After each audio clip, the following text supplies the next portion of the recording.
and actually directly affect one another. Getting the placement of your joints correct is very important. I'm going to start with the upper spine and try and get the waist area about where I want it.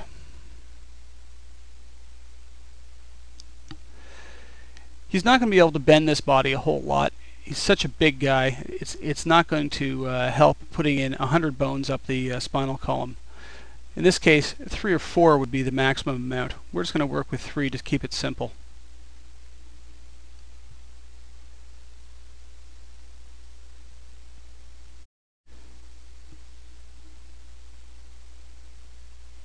Taking this one right to the top base of the neck. For the head and for the neck, I'm going to start right at the top of the last bone system, so I need to use align one to the other. It's best not just to guess. Actually use the align tool and click off XYZ position, pivot to pivot, and XYZ rotation you want to leave off, or else you're actually rotating the bone. So we're just going to align it in position only. We can then adjust the head bone and get it in the right place. This is going to be the top of it. And then make sure that the top of the head is anywhere. This really doesn't matter where it goes, but it kind of makes sense to have it point up through. If you notice, as we adjust with bone edit mode on, bones will leave their nub bone behind and they'll become unaligned.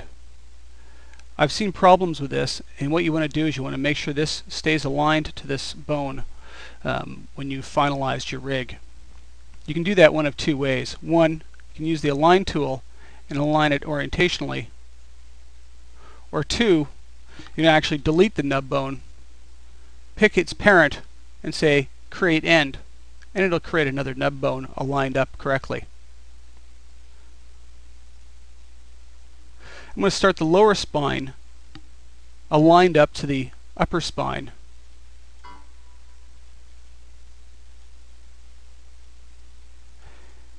Position X, Y, and Z. Bone edit mode on again. I can move this around the tailbone basically and get it how I want. In case that has been misaligned again, I can delete it, pick the parent, create end, and realign it again.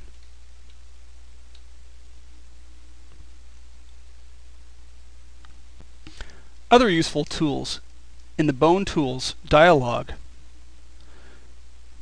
are ones that allow you to be able to connect, reconnect, build, and remove bones without breaking chains. Remove bone will remove a bone but keep the chain intact, and remove that bone, take its child, and bring it back down to its parent. Just do an undo. Delete bone will completely delete a bone, giving you 2 new bone chains. In this case, 2 1 bone chains left. Connect bones actually allows you to be able to connect bones together, building a new bone in between the 2. This will change any hierarchy that you may have had originally, so be careful when using it. Reassign root will allow you to be able to reassign the root of a bone chain and invert it in the other direction, if in case you happen to have built it in the wrong direction in the first place. Refine is a tool that I use a lot. I may start off with a simple bone chain like this and decide that I should have actually had 4 bones instead of only 3. Instead of trying to move the bones around, drag out new ones, link things together, you can simply say refine, click on a bone, and it divides a bone into 2. This makes it very fast and simple for updating your bone setup. With the new bones now, we can actually position the new bones where we want them. And I'll just spread them out somewhat evenly. I'm going to stick with still just 1 bone going down the bottom. Once again, we may have changed the orientation of the nub bone compared to its parent. I'm just going to delete it and say create end again. Something to note is you can't create an end on a bone that already has a child. So if I had already linked this bone to this bone, it wouldn't have worked. The rest of the object properties, bones have the ability to be stretched, and this is where you set up the scale or the squash and stretch for the bone. You can tell any object to be a bone. You don't just have to use the bones, the system bones that come with Macs.